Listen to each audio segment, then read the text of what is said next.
They say to train hard so you can fight easy. Two top trainers share tips on how to train. Today on Gun Talk, it's advanced self-defense, doing the hard things.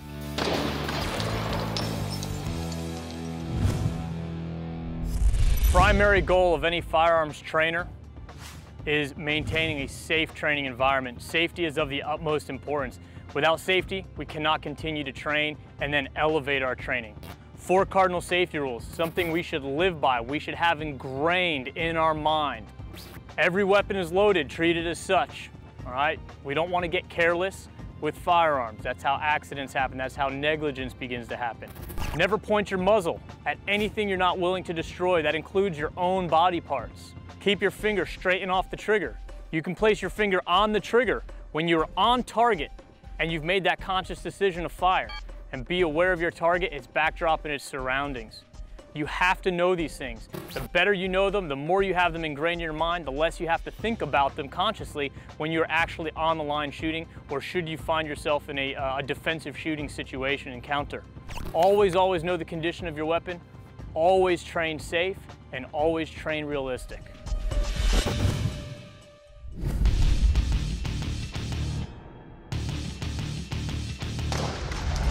Concealed carry right now is a craze. Everybody's getting their permits and everybody's carrying, and I think it's a great thing. Here's a drill or a tip you can use to improve your performance while you're carrying concealed. I'm going to be using a concealed holster.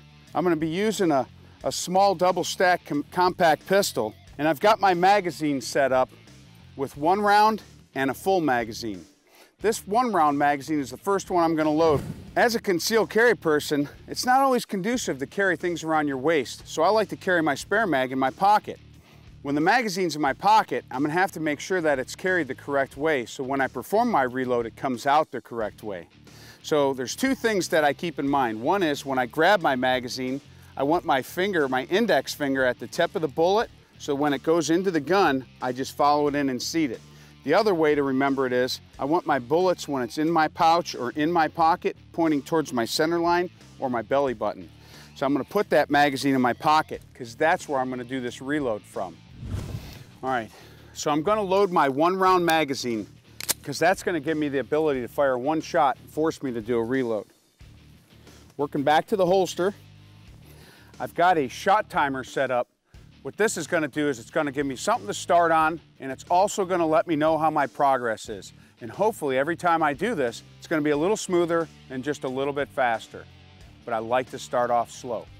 So here's how it's going to look. It's going to be shoot 1, reload, shoot 2. That's simple. And then I'm going to show you how to set it up again. Draw, present, fire 1, magazine out, reload, fire 2. From here, I'm going to show you how to set it back up. So I've already got a round in the chamber, and if I'm absolutely sure of my downrange and I can keep my muzzle pointed in a safe direction, all I'm going to do is take my magazine out, put it back in my pocket, set it up for my next drill. Looking left and right, keeping my heads up scanning, I pick up my empty, and I'm going to place it back in the gun. I've already got a round in the chamber, I've got an empty mag in, I'm set up for the drill again. Back to the holster.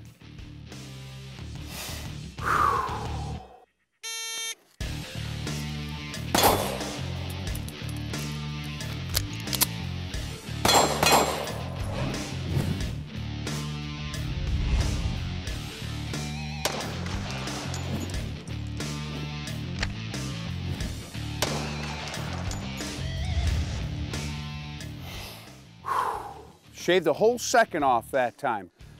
So as I'm working on this drill, each time a little smoother, a little faster, I'm using economy of motion. One thing I always do is I always try to be safe. Safety is inherent in what I do. And remember this, if it's not safe enough to do on the range, it's probably not safe enough to do in real life.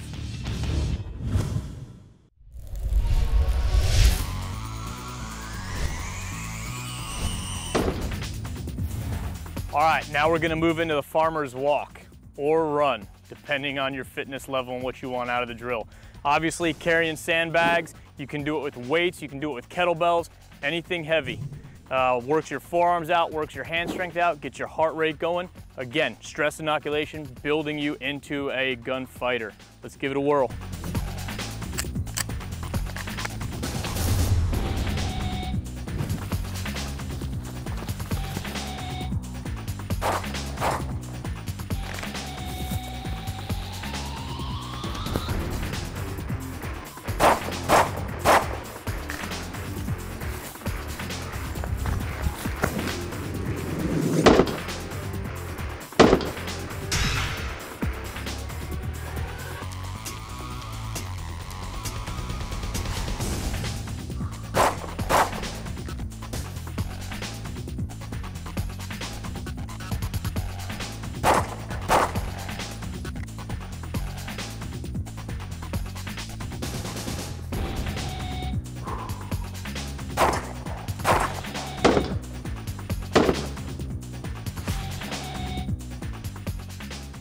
All right, well, there you have it. As you can see, a little out of breath, all right?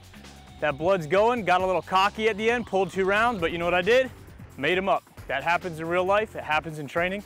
Let's go ahead and train for that as well. There you go, the farmer's walk.